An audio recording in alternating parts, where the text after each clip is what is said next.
Hello, and welcome to Rocket Fuel, your daily update of everything that's happening in the Rocket Pool community. My name is Wack. Today is October 31st, and today's episode is going to talk about a very interesting milestone that was hit after Saturn Zero. We're also going to have a summary of yesterday's community call that had some interesting tidbits in there, and we're going to be talking about rETH going elsewhere and thriving, hopefully. So let's get started. 10, 9, ignition sequence start, 6. Okay, so let's start with this from yesterday. And here, Blythe had a screenshot of an Etherscan page of a node address, and it showed that 801 ETH was put into that node address, and then it started making validators quite quickly. So this was yesterday evening, US time, at around 6 p.m. And basically that person put enough ETH in there to make 100 new validators, which of course was pretty amazing to see. And this kind of thing had been happening, all day, with new validators coming online, but also with bond reductions, like those were still growing, and people were then 12 hours later, starting new validators. And it hit the deposit pool quite hard. And then here, Joe at 2:51 a.m. says, "I was here." And he says, Joe says, "Put me in the screenshot again." So, and then welcome to Q-Town. So what does Q-Town mean? Q-Town means that the deposit pool was zero. So what I count as zero is not there being literally zero ETH in the deposit pool. What I count as the zero being that there's not enough ETH in the deposit pool for there to be any validators that you can create. So here, Invis then forwarded the deposit pool status, and it said that there was only 5.85 ETH in the deposit pool. So that was the deposit pool going down to zero. It took a tiny bit longer than I was hoping it would take, basically like a full day and a few hours longer than I thought. But we hit zero, and that's where we are still right now. So let's see what's going on here. Joe shared some stats, and he said that here there's a whale with total mini pools is 546. So of those, finalized were 279. That means they exited 279 validators. And this is old. So pre-Saturn, they've got 28 validators still, and now new post-Saturn validators have got 239. So that was the person who exited and then re-entered. But that was a huge amount of validators that came back in. That obviously, were taken out on Saturday, I think, as far as I remember. But this is what we were really hoping that we would see. Like, we were really hoping that the person wouldn't sell the RPL. Of course, they didn't. They repaid their loan back to Aave, and then they brought all their validators back into Rocket Pool, which was really awesome. Now, this here, Joe then has another screenshot saying, "I forgot these panels were even there," and now this is the queue. So he showed here that there's 45 validators in the queue, and that is 1,395 ETH worth of capacity. That's how many rETH we need to make the queue go to zero. But yeah, we are back in queue land now in Rocket Pool, and here, Joe says one of the ways that we can fix the queue is by distributing our rewards, like all of our mini pools have rewards on them, and there's over 10,000 ETH worth of rewards there that we need to distribute soon. So of course, a share of that belongs to the node operator, and the other share of that belongs to the rETH holders. So Fornax, I think on Twitter, was saying maybe we should set up a POAP campaign so people who distribute their rewards can get a POAP for that. But that's a lot of ETH just sat there that could be used to spin up more validators. And some of those are exiting, so there's 57 of them that are exiting. But yeah, here Joe says, "I'm going to bed. Someone start a campaign to get people to distribute their damn rewards." And then they were like, why there's so many in there? And Hulu said that 57 of them just exited.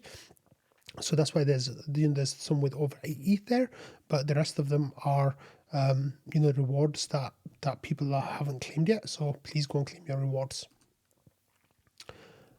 Okay, next, Noshua had this screenshot of the rETH rewards, and there's a really interesting line here. So if you look at the blue line, that's effectiveness. So effectiveness means how much of the rETH in the protocol is currently being staked and how much of it is waiting in the deposit pool. And as of like earlier, I guess, but I guess it should have gone up to 100 by now. But well, actually, there's some rETH site in some contracts where it's not being used. But basically, it's up to like shot up from 90% all the way up to 96%. It's pretty much a vertical line up. That's really, really great. Now, what we'll see with that, with that happening is that the actual APR will increase as well. Like right now, the APR is somewhere like 2.6%, something like that. And as this ETH becomes more comes online and starts earning rewards, also with the queue, the people at the back of the queue give their ETH to the people at the front of the queue, and then they can start earning, and that boosts our ETH rewards as well. So those kind of mechanisms should hopefully give our ETH a nice little boost in the coming days and weeks, where we can get those APR numbers hopefully above 3%, which is where we really want them to be. And finally here, I asked Noshua once again, thank you so much, Noshua, to run the numbers from Saturn 0. So he says that 453 validators have reduced, they've done their bond reductions, and of those 432 have used their credits. So there's 20 more to use their credits at this point earlier when Noshua ran these numbers for me. And he says since Saturn 0, we've had 1,184 validators that have come online. So that's a truly amazing number of validators that have come online. Nearly 1,200 validators. If we check what that is, that's about 38,000 ETH basically has gone into validators since that's happened. So this is why I'm saying Saturn 0 is a huge success. The one thing that we really need to start seeing now is our ETH deposits, and that might take a few days for people to kind of realize what's going on. Atlas, when Atlas happened, it was hyped for months ahead that Atlas is coming. As soon as the Shanghai update happens, then Atlas will happen, and people were kind of ready about it. And there was a lot of hype about staking at the time. So people, I think, were really ready to stake their stake their ETH and get rETH in return. So, we had many days that had over, 10,000 rETH minted in one day. And I think with Saturn 0, what happened is, even through the community, this went really quickly. I think the whole process from beginning to end took about 3 months, which is like lightning fast for something to happen in Rocket Pool. And also, not that much attention is on staking right now. So I think the wider community, like not many people knew that, there's going to be rETH capacity available now.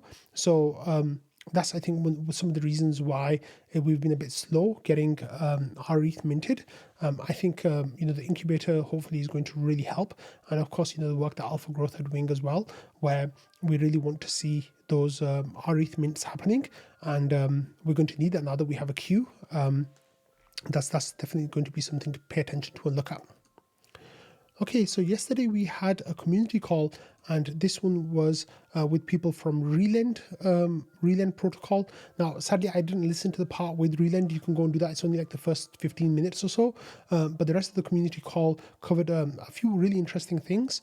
The first one was the Twitter account for the Rocket Pool team. Mav said like it's kind of an open secret at this point since Alpha Growth kind of like blabbed a little bit. It looks like the team is going to get their Twitter account back imminently. At the time of the call, we were told that we were 12 hours into a 48-hour period. We are now, over 24 hours into a 48-hour period. So maybe on Friday, US time, we should see tweets going out from the official Rocket Pool Twitter account, which would be absolutely amazing to see.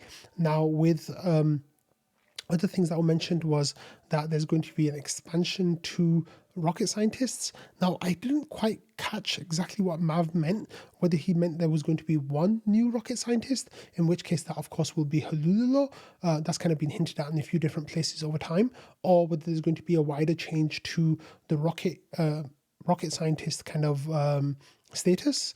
I'm not sure, but it looks like we're going to be getting movement on that soon. Now, I don't know how soon is soon.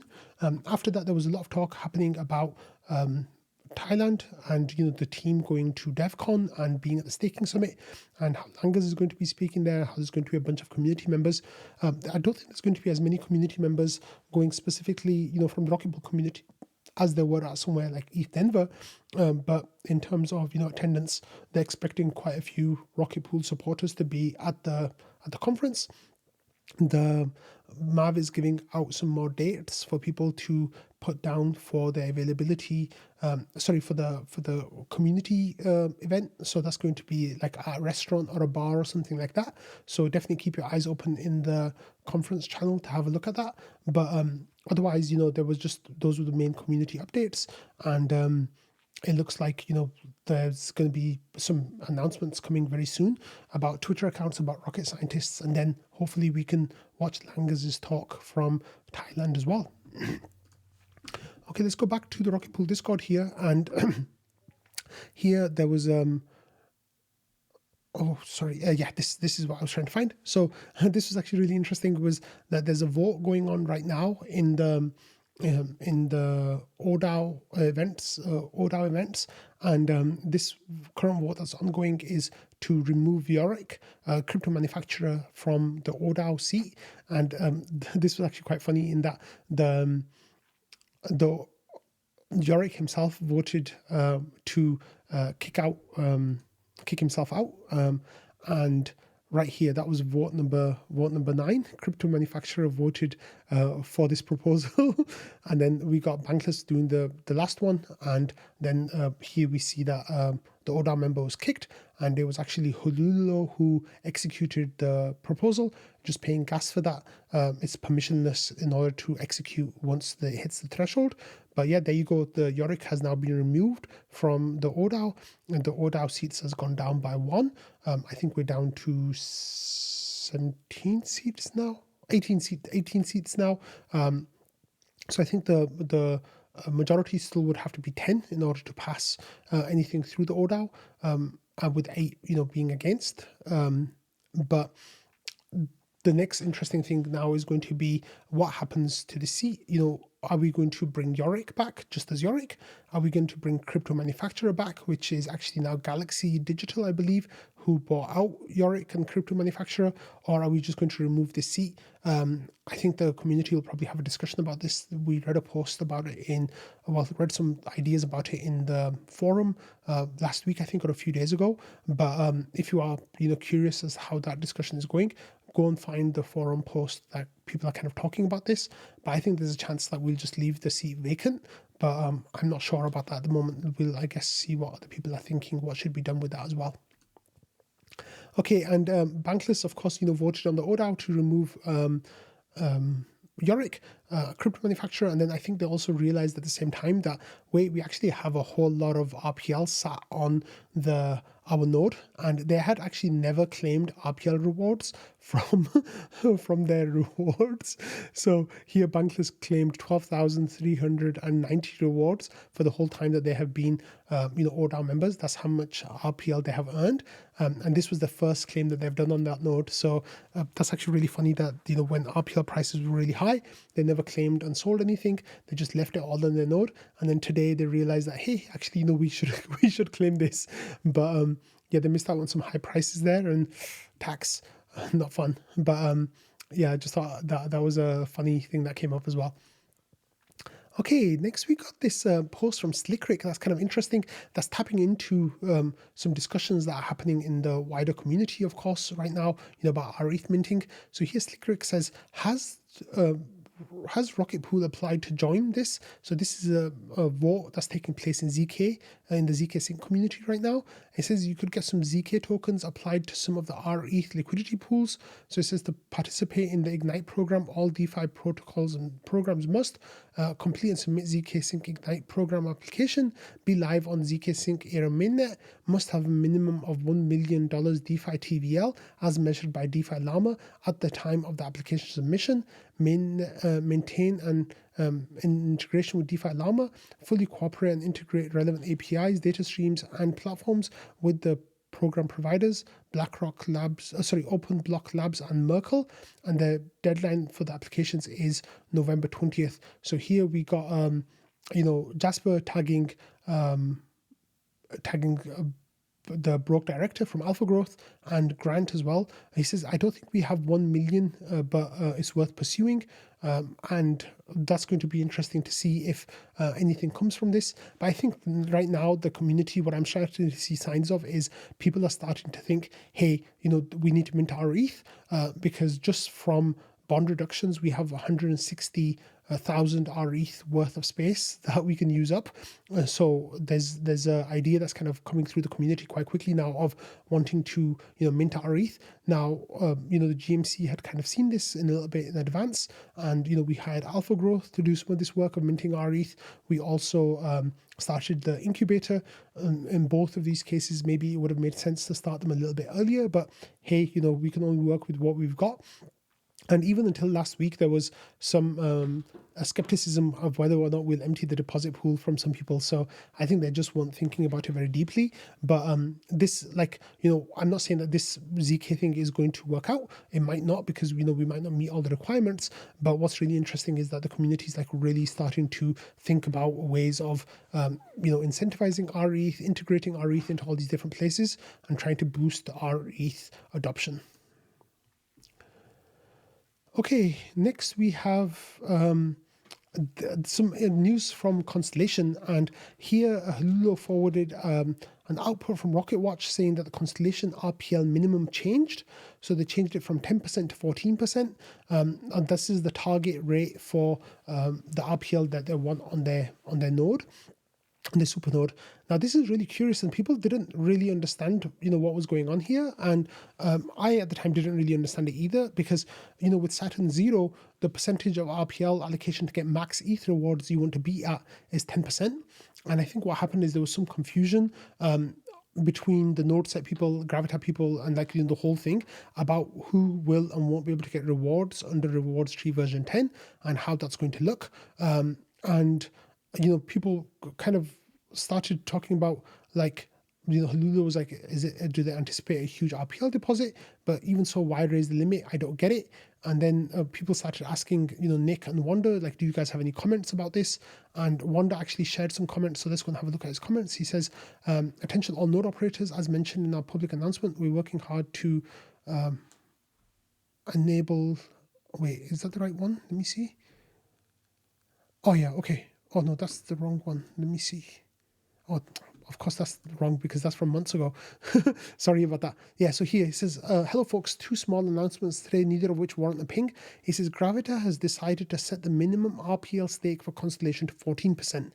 This decision was made to manage risk of the RPL rewards tree version 10 implementation, since Constellation would receive reduced RPL rewards if the collateralization ratio fell below 10% if version 10 is not completed on time. Since RPL collateralization for Constellation is currently at 13%, the main implication of this change is that mini pools will no longer be able to be created until more RPL is deposited. We expect this parameter to be adjusted downward again after the version 10 implementation is ready. So going back to the Rocket Pool community here, people were just like, guys, this is a mistake, this isn't right. And here they updated from Langers, from the protocol update from last week, saying, that we're talking about RPL rewards in under version 10 and whether it was going to be late or not and all that kind of stuff.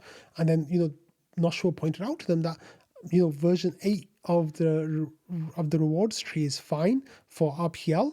And says, and Hululo said this isn't true. Version 8 will also distribute RPL rewards below 10% with node per mini pool stake minimum set to 0. And that, of course, it says also see Sprocket Pool, for example. So then here Wanda says, I suppose it wouldn't be 0, but it would be lower than expected. And Gravita didn't want that. We'll update that announcement. So Hululo said, why would it be lower? And Noshua said, RPL rewards are unaffected by version 10 or version 8.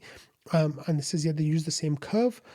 So Wanda said, I don't plan the economy, I just implement the desires of the overlords. They wanted more than 10% and they're expecting an RPL sell-off, I assume. So the idea is, of course, that they expect that RPL will be sold and therefore the ratio might come down. I think this is just generally in relation to Saturn 0.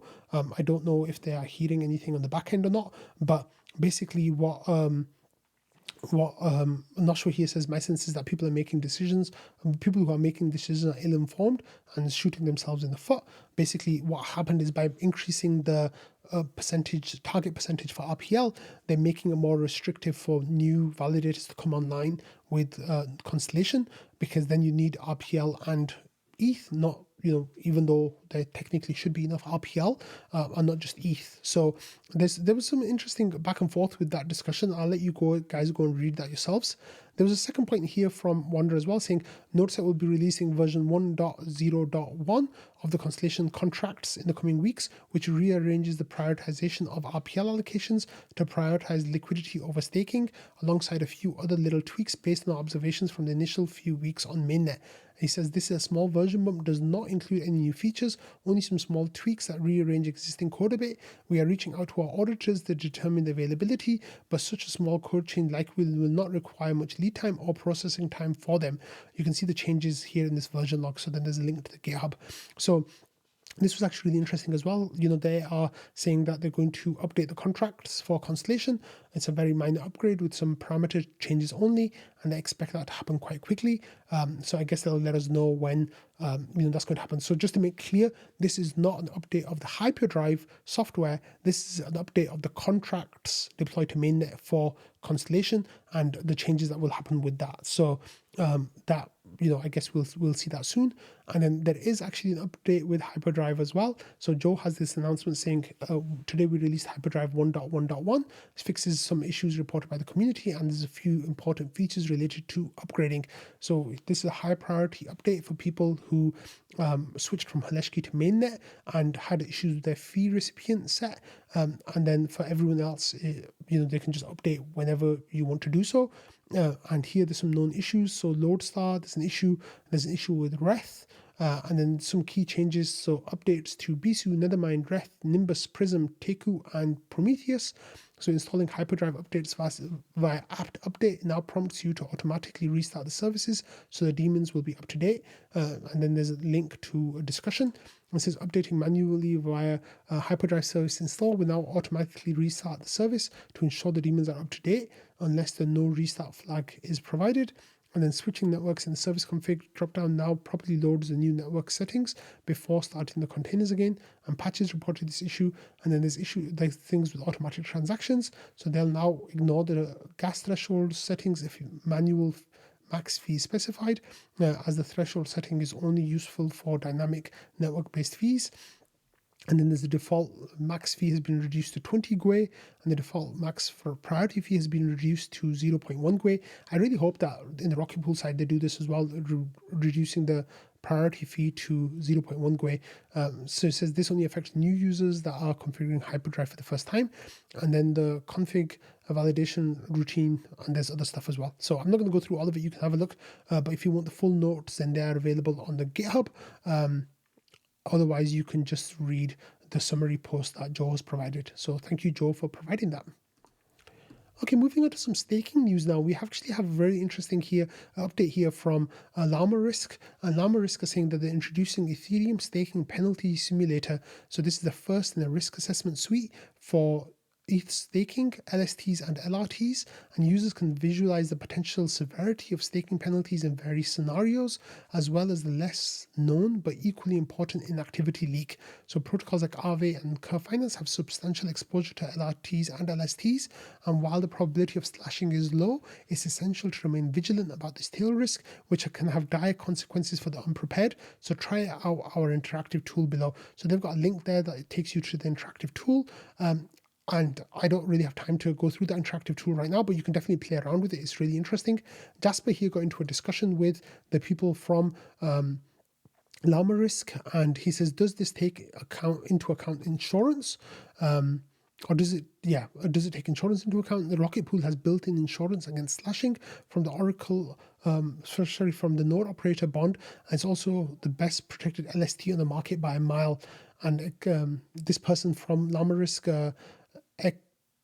Exaparsec, I'm so sorry, I'm terrible with names. He said, no, we simulate the consensus layer only. So this is akin to what a solo staker would experience.